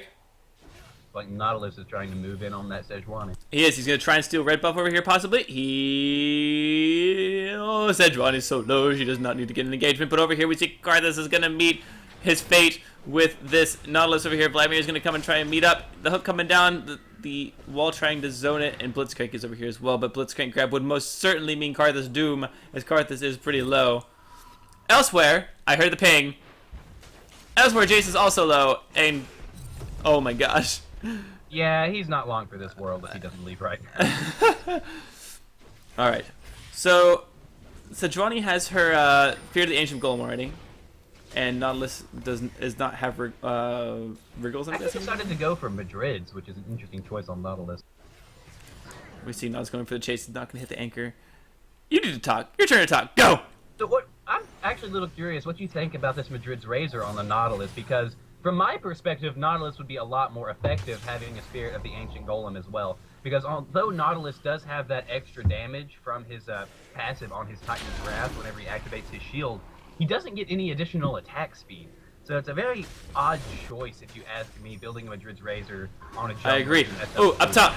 Up top, we see the ult going in onto Kha'Zix, and the Karthus ult is going to come and pick up this Jace, but Nautilus was able to pick up the Kha'Zix. So I guess better Nautilus picking it up than Jace, and Karthus blew ult for it. So good thing that Karthus got it, and plus Kha'Zix got the assist. So that's good. In mid, however, we see Sejuani going to dive in onto this Vladimir over here. Vladimir is going to be forced to pull. It's getting slow. The ult is going to come out. She's going to gun in, not dive, not sure. The pull is down. Karthus is getting taken really low. The ult is going to come out from Vladimir onto him. The Hemo Plague. Why would Vlad go back in? You're just asking for certain doom. If Karthus could land his Skittles, you would be dead. Ah! Ah! No! He's going to get it, but Nautilus is here to clean up. This will most certainly be doom for Sejuani. Maybe. Yeah, the flash comes in. It's getting so low! The dot's ticking. If the hook comes out, if she can get behind minions. Oh, what are you doing? Why would you make the turret? Oh my god, how did she live? Sejuani OP. Sejuju OP. Oh, the arrow. The Asher is going to come and try and snipe, but it's going to hit nothing. And a miss. Right off the map. I was talking to my friend, and we were saying that we should, for one day, like on April Fool's Day, they should make it that if Ash Arrow doesn't hit anything, it should start on the other end of the map again. It should start circling. Just like loop around until it hits something. Same thing with Ezreal and Draven.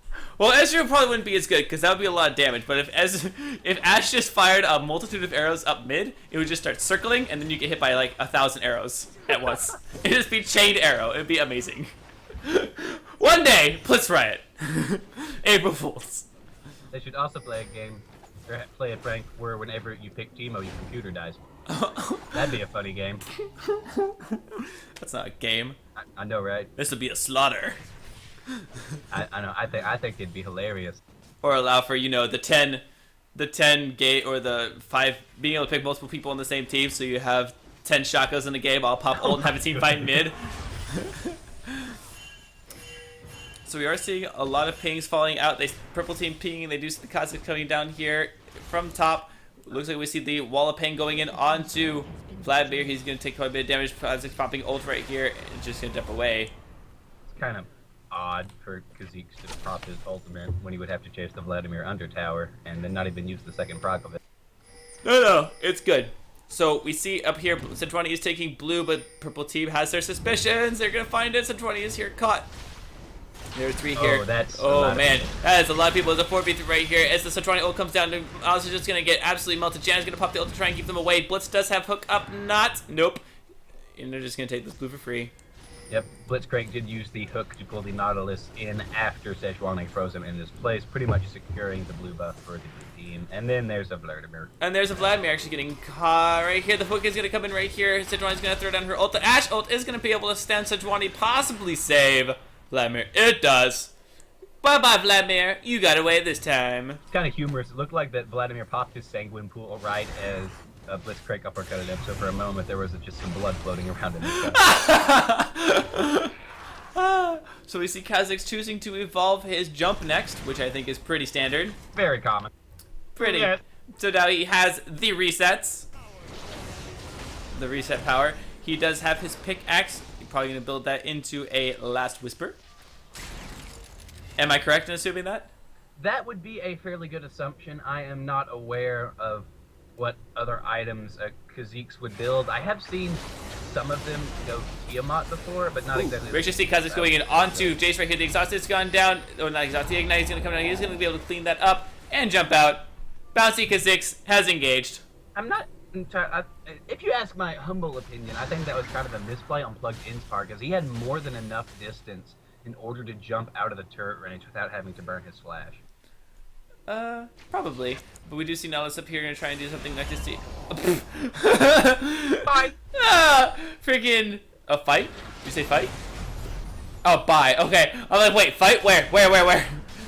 No, actually, we're going to see Nautilus, though, grind to 1v1. This guy's going to take it pretty low. Locket R and the Slaughter is going to come out in onto Nautilus. At the massive depth charge length is going to come out. Oh, he gets healed from his Void Spikes over here. Nautilus is to be forced to back out as blue team picks up the first dragon of the game. The score is 11-3 in favor of blue team at this point at 15 Not minutes. looking very good for the purple team, especially considering last match they had the advantage early on, eventually wound up losing it. Now that they're almost 4 times kills behind, it's very unlikely at this point, despite the fact they've only lost 1 turret, that they will be able to turn this around, based on my humble opinion. Well, we have seen comebacks, and the gold lead is, well, 5.4k. That's At not 15 minutes into the game. at 15 minutes. But you know what they say? Until it hits 6k, it's not definite. Wait, what? Yeah. Well, That's a saying? well, it can. The gold lead can fluctuate like plus or minus 6k. But once it breaks 6k, it's pretty much definite that it's gonna stay. It's gonna be win, unless you're talking about Giants versus Alternate today, in which they had like a 10k gold lead and they didn't win, and they still lost. By the way, Alternates, Team Alternate, new EU LCS, awesome. I'm so excited for that. I don't know. I'm just excited that Pharrell and Lord is now going to be in LCS. I'm just saying. Pretty awesome. So we see blue team actually convening possibly on this Vladimir over here. Some good damage. The pool being spent over here. The Ash Arrow actually is going to blend on this Blitz. Don't know if Vladimir's going to try and engage it. Nope, he's just going to transfuse and back out. Be like, I'll take some of that damage back. Sometimes I forget how long Ash Arrow's stun is. That Blitzcrank was standing there for quite a while. It was, oh, the pull! The pull is going to come in onto, wow, the counter pull is going to come out. Actually, Ezreal is going to hit most of the people. Blitz here maybe going down, not sure. He does actually fall to the Ash. Actually, I'm getting a phone call by the guy who's delivering my pizza, or my Chinese food, so I'm going to need you to take over for just a second. Alright, I will be taking over. We see the Karthus ultimate coming out, and Bug going in, being a man, being able to pick up a kill on Janna. Nautilus walks out with just under 200 health, Ash with about half her health as well, making that entire exchange in favor of the blue team. 3 and just sacrificing their Blitzcrank. A very impressive by both Kha'Zix and Sejuani coming in afterwards and managing to clean up what was previously a bad engage. So we see them now taking that advantage that they were able to get in that fight, are going to take the middle, second middle turret is going to be very, very devastating for the purple team, considering they already have that discrepancy. Int Gold has now breached 8k and has passed the 6k point mark. Not looking good for the purple team. I am back. You don't say. I am. Alright, so, looks like blue team won the team fight? Yup. Yup. Oh, and also just barely missing Kha'Zix's little buggy butt. They're gonna actually go for a chase. Power Slam is not gonna do much damage to Blitz. Blitz doesn't know which way to go. He's like, there are purple people everywhere. The purple people. So I'm gonna have to probably pause here in a sec, or not pause, but you know, mute myself here again in a second as she actually gets to my door. But actually, the Ash Arrow is gonna come out and send this Ezreal. He's gonna take it really, really low by the Vladimir. Is gonna get, oh my god, it's gonna be picked up by the Vladimir Hemo Plague pick. And purple team is gonna pick up the mid turret, their first turret of the game. So good on purple team managing to finally take a turret, although they wound up burning a fair amount of ultimates on the Ezreal, both the Ashe and the Vladimir ultimate going down. I would say it was worth it, making a very small comeback and reducing the gold lead to just about 6k. Good on purple doing what they can. Indeed, good on purple team. We're gonna see blue get taken by Sejuani again, not giving it to poor Karthus. Poor Karthus. Poor manaless Karthus. And we're gonna see the other blue going out to Jace at this point in time. Interesting. I think that's the first since the first blue was taken. I think that's the first perfectly timed blue give off for both teams that I've seen this whole match. Anyways, so we're gonna see top turret go down. Purple team top turret. That is the 4th turret for the blue team, raising their gold lead to 7.1k. Oh, they've broken the 6k threshold. That's not looking good for the purple team. Not looking good whatsoever. But who knows? I'm Nautilus just barely missing the hook by a mile. And we're gonna get the depth charge go in onto not. Wow, that was crazy. Oh, the Sejuani ult is gonna actually miss, and so it's only gonna slow people. But it looks like Sejuani is gonna be able to pick up the Janna. Oh, the Karthus is gonna come in. It's gonna be able to pick up Ashe. No, it's not gonna be able to. Oh, Sejuani's gonna take it really low. Oh, nope, she is gonna be able to get out. That was actually a 1-for-1, losing the ever amazing Bug for only picking up the Janna. Not really the greatest on the blue team, especially considering they burned Sejuani ultimate, Zeke's ultimate, and Karthus ultimate in order to do so, while only Nautilus burns his own. We do see the chase happening over here. Jace, Shen, and whoa! I swear those Ashe arrows freak me out because I swear they always hit purple team when they go through purple team members to try and hit blue team. So I'm like, okay, okay, effective strategy. It's okay. It gives it extra power. Yes. So we see that Kha'Zix actually, although he picked up that early pickaxe, still hasn't built it into anything yet. We decided to go for the Bloodthirster, very, very strong on Kha'Zix. His tier about 2/3 of the way stacked. Karthus tier also about 2/3 of the way stacked. Jace's tier also about 2/3 of the way stacked. But it wouldn't surprise me to see them start working towards that Amanda Monet or Seraph's Embrace, or I guess it's technically Archangel Theft first before long. I'd say that Karthus' tier is more like maybe 7/9 of the way stacked. Of course you would. So Chase is going to check the dragon over there. You just find out the blue team does not have it warded, or not warded, excuse me, is not doing it yet. Blue team the same. The ward coverage over here is looking kind of dim. Janna. Oh, Janna is actually going to get cut out by Kha'Zix over here. Only worth 127 gold at this point in time. Kha'Zix is just going to push down this top tier while the rest of his team gets Dargan. Uh-oh. Ashe is cut out. Nope. Oh, maybe. She is taking a lot of damage over here. The Ashe does come out. Oh, she just gets decimated by the Assault. Whiff crank. Whiff crank, yes. Oh, 1 second. More pizza people, or Chinese food people. Carry on. Alright, well, meanwhile, we see Vladimir getting caught out again, burned his pool trying to get out, didn't have to use his Zanyas, was unable to escape. Sejuani running in at the last second, throwing out her Glacial Prison. Probably not necessary for the kill. The cooldown is only 90 seconds, but will still probably be down before the next team fight happens. An interesting choice from her part. Is pretty low, does decide to back, while we see Ezreal, Karthus, the Bug, and Blitzcrank trying to push down the mid turret, only doing a very small amount of damage. That Jace with that tier and the Brutalizer has very, very strong wave clear right now, and will be able to keep them from pushing onto the turret unless they manage to catch someone out. Looks like blue team is going to take the advantage they have, recognizing that they're in a pretty good spot right now, and just kind of regroup and probably push another lane. Wouldn't surprise me to see them possibly go for the top. It is the only second tier turret that they have not pushed down yet. They have all of the objectives that are available right now, with the exception of Baron, which actually no team has a ward on Baron right now. Karthus is in that vicinity, but does not have any wards in his pocket. It's about that time again, about 23 minutes, where teams will start to look for that first Baron buff. So both teams need to be kind of aware of that. If blue wants to, as long as purple doesn't get there quick enough, they can pretty quickly take that Baron, considering how much damage Kha'Zix and Ezreal are doing right now. It looks like Karthus is getting caught out by Nautilus and Janna, taking a lot of damage very low. Nautilus not hitting all that hard, but still doing enough damage. Ashe Arrow goes in to finish off with Karthus, landing another kill for purple team's AD carry. An ultimate that would have been best if she could have saved it, but only an 80-second cooldown. Meanwhile, elsewhere in the map, we see Jace getting caught out by Kha'Zix and Ezreal, with Blitzcrank in the vicinity as well. So whereas purple team did manage to take out the Karthus, it looks like it may cost them their third tier turret, possibly the inhibitor. Ashe is going to recall before returning to this fight, but it doesn't look like Nautilus is going to get there quick enough to take them from taking the first inhib. 23 minutes, barely evades the rocket grab from Blitzcrank. Could have been very, very bad for him. They could possibly transition bot lane, but it does look like they're finally... Actually, no, they are not getting scared off that Kha'Zix is going to have to recall since he has so low mana. But they are going to take away yet another turret. Need to be careful, though. They're fighting 3v4 right now. Looks like Blitzcrank might get taken down.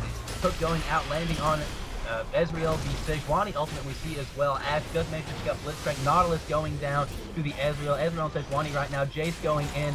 Barely manages to take the Ezreal alive. We see the Karthus ultimate not going to do enough damage to take anyone out. Sejuani about to go down. She's running as fast as she can. Manages to Q over the wall. Ashe ultimate still down from the earlier fight. Ashe tries to flash over the wall, but Sejuani went the other way. Karthus meeting up with Sejuani. It looks like she's gone, but maybe looping around, possibly trying to steal that blue buff. We can see also that meanwhile, everyone but Ash and Janna is down for the purple team, so the blue team's minions are pushing in that mid lane pretty hard, probably going to get some damage down on the Nexus. Oh, and Janna goes down to Sejuani and Karthus. I was not there to see that one happening, but likely got caught out staying a bit too long, thinking that Sejuani, being solo, had gone back. That's going to be either a very easy buff for Sejuani. Looks like he's actually going to pass it off to Karthus. Karthus finally getting... Actually, no, does not get passed off to Karthus. Sejuani smites it at the last minute, so that Karthus, up to this point, still has not had a blue buff. But luckily for Karthus, with that Rod of Ages and the Tear of the Goddess, still has plenty of mana, although it would be very helpful if he had it on it. We see Kha'Zix up top lane getting caught out by Nautilus, barely managing to get away, having to burn his ultimate, having only 40 health. That was very, very close for Kha'Zix there. For his last ability, he actually decided to evolve Claws, which is very uncommon for Kha'Zix. We can see Nautilus going all in here, still probably not going to be able to catch just the massive move speed Kha'Zix. A very odd choice. We see Ezreal in the mid lane getting poked down by Jason Vladimir, able to get away though thanks to his arcane shift. But returning to the Kha'Zix, I'm very, very surprised to see Kha'Zix go for the Taste of Your Fear evolution upgrade. It's one that I am very fond of, but just in light of the damage reduction and the ultimate the third ultimate cast that evolving his Void Assault gives him, I am incredibly surprised to see him go for that Taste of Their Fear instead. Although the extra 12% damage to isolated enemies, not the extra 12% damage, but 12% of their missing health, is very strong. The fact that it takes an isolation in order to proc makes it an unpopular choice when the ultimate could be gone for as well. We'll see if he'll be able to use that for his advantage, or whether or not having that extra durability will turn around and end up biting him in his buggy rear. We can see it looks like the blue team is starting to group in the bot lane. Ezreal fighting Nautilus, gets hit by the Ash arrow, burst down to about half health. Still has a fair bit of life, so using this full combo. Sejuani's ultimate goes in, catching out both Nautilus and Ash. They immediately get melted down. We see Kha'Zix ulting, wanting to jump in, noticing that it is 3v5 here. Actually, no, 3v5 is going to... Ooh, and there goes the Janna down as well. Things are not looking good for the purple team right here. This will be the second turret down for blue. Just 27 minutes in. The GGs are coming out. That Nexus turret will soon go down. Vladimir goes in, trying to do something, anything to hold him off. Jace as well. They're going Cam right now, doing whatever they can. Manage to take down the Blitzcrank, but that's still 4 people up for the blue team. In another 4 seconds, and the surrender comes out, and that is a GG from the purple team. Blue winning 28-10, 27 and a half minutes into the game. The second victory for blue team. A very impressive showing for both teams, eventually going to the team with the bug.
So of course, my luck would be that the blue team would win while I was out getting my food. It was probably about 3 minutes after you walked away. And then the game just ended, and I was like, well, not sure what to do now. Yeah, so, about that. So, the stream's still going. I have massive PMs probably saying, turn off the stream! Turn off the stream! So, right. So, I don't know what happened. What was the last team fight like? Pretty much Ash and, let's see, I believe it was Nautilus, tried to catch Ezreal out, managed to land the hook, the ultimate, and the arrow. Ezreal was able to use his arcane shift to get away. Sejuani came in with a beautiful glacial prison, and they immediately melted to the rest of the team. So Purple was trying to fight 5v3, and they just wound up losing the bottom inhibitor and turret, and eventually their Nexus. I see. So, that ends the best of 3. KDA over GPA or 2PTO, having beaten out the Purple Team BA5. Purple Team 5. So, now what do I do? What do we do? You dance. We dance! Dance. Now, we're actually going to cut stream so I can get eat my Chinese food. My dog, the actual reason I took so long is because as soon as I opened the door, my neighbor decided he wanted to talk to me and ask me something, and then my dog escaped at the same time, ran halfway down the street, and then the Chinese food person couldn't find where I lived, so she was like running around, and I didn't know how to get her here because she was in another separate apartment complex. She's like naming out building numbers. I'm like, I don't know where that is. Anyways, so I'm babbling. I'm going to turn off the stream. Y'all have a good night. Thanks for watching. This is once again LRSS, which is the League of Rising Stars series. It's a game where you, the amateur, can play in a similar matchup to the LCS, and the same kind of matchup that the pros play in. Scrim matches. Actually, I shouldn't say LCS because it's not a best of 1. It's best of 3s and scrims. So, and stuff. So you also have the opportunity to possibly have 2 goofballs cast your matches. Oh yes, because it's Sunday night and I should be doing laundry and getting ready for work tomorrow, but I'm playing video games. Welcome to the club. So once again, I'm Adaxis. And I am Vertistrom. Just really quick, I want to give a shout out to myself because it is my birthday. So it is your birthday! Happy birthday, Vertistrom! So totally forgot. Ah! All right.